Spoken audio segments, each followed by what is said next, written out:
Malam yang sunyi di Getsemani, Matius 26 ayat 36 sampai 46. Ayat hafalan, serahkanlah kekhawatiranmu kepada Tuhan, maka Ia akan menolong engkau. Mazmur 55 ayat 22a. Suatu hari ada seorang anak yang merasa sedih dan takut karena ditinggalkan oleh orang tuanya pergi ke kota lain. Pikirannya berkecamuk. Bagaimana nanti jika ada orang jahat datang ke rumahnya? Nah, kalau mati lampu, nanti malam bagaimana? Menjelang Tuhan Yesus mengalami penderitaan di kayu salib, Ia mengalami keadaan yang tidak mudah, anak-anak. Apa yang dilakukan? Yuk, simak ceritanya. Suatu malam yang tenang, setelah Tuhan Yesus dan murid-muridnya makan bersama, Ia mengajak mereka berjalan ke sebuah taman yang bernama Getsemani, tidak jauh dari kota Yerusalem. Di sana, Tuhan Yesus merasa sangat sedih dan gelisah karena Ia tahu bahwa sebentar lagi Ia mengalami penderitaan, dicambuk dan disalibkan.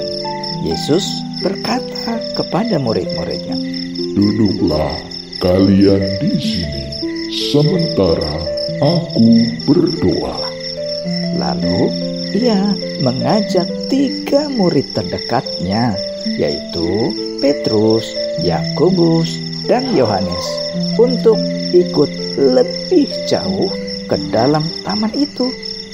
Kepada mereka Yesus berkata, "Hatiku sangat sedih, seperti mau mati rasanya. Tetaplah di sini dan berjaga-jagalah bersamaku." Kemudian Yesus berjalan sedikit lebih jauh ke taman itu. Kemudian sujud dan berdoa dengan sungguh-sungguh kepada Bapa di sorga. "Ya Bapakku," kata Yesus, "jika mungkin, jangan biarkan aku mengalami penderitaan ini. Tapi jangan kehendakku yang terjadi, melainkan kehendak-Mu." Setelah berdoa, Yesus kembali kepada murid-muridnya. Tapi apa yang terjadi, anak-anak? Ternyata mereka tertidur. Nah, kemudian Yesus membangunkan mereka dan berkata, "Hei, tidakkah kalian bisa berjaga-jaga 1 jam saja bersamaku?" Yesus pun kemudian berdoa lagi untuk yang kedua kalinya. Dan hal yang sama terjadi. Murid-murid tertidur lagi, anak-anak. Selanjutnya, Yesus kembali ke tempat tadi dan berdoa untuk ketiga kalinya. Ia sangat taat kepada Bapa di sorga, walaupun Ia tahu penderitaan besar akan dialaminya.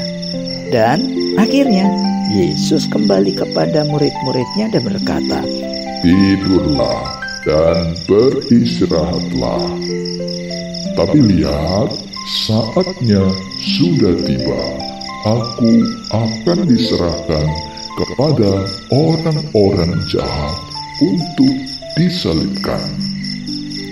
Nah, anak-anak, cerita ini mengajarkan kita untuk taat kepada kehendak Tuhan dan selalu berdoa, terutama saat kamu merasa sedih, takut, atau bingung seperti yang dialami oleh Tuhan Yesus. Misalnya, saat kamu menghadapi ujian, mungkin kamu takut dan khawatir. Berdoalah pada Tuhan. Atau kamu sedang kesepian dan takut karena ditinggal oleh orang tuamu di rumah sendirian. Berdoa dan percayalah, Tuhan pasti menolongmu.